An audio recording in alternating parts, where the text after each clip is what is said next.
এত সুন্দর দৃশ্য, তুমি কোথায় এসছো? বলবো এখন? হ্যাঁ বলো। এখন আমরা আছি মিরিকে ঢুকিনি না, মিরিকে ঢোকার 15 কিলোমিটার আগে আছি আমরা। তো আমরা মিরিক রুট হয়ে যাচ্ছি কোথায় বলি? দার্জিলিং। টেনেও।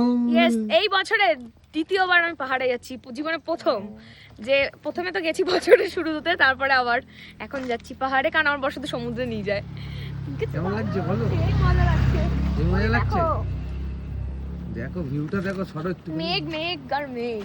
এই দেখো এইখান থেকে ভিউটা দেখো, এই দেখো ব্যাপক ব্যাপক। আর আজকে তো হালকা মেঘলা ওয়েদার আছে। আকাশের মেঘগুলো শুনলেই পরিষ্কার। এই দেখো নীল আকাশ, কেমন লাগছে?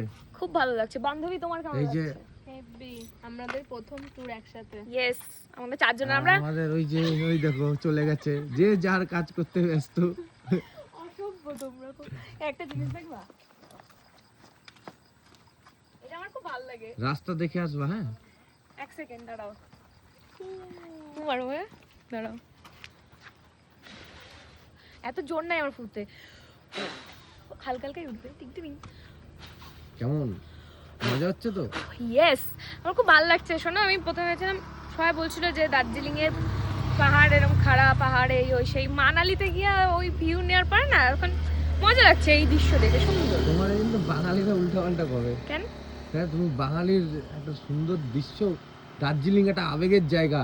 আমি খারাপ কোথায় বলতেছি? আমি বললাম ভেবেছিলাম মাথা ফাথা ঘুরবে ঠুরবে, সেই সব হচ্ছে না। এইখানটা দাঁড়াবো, ভয় লাগে।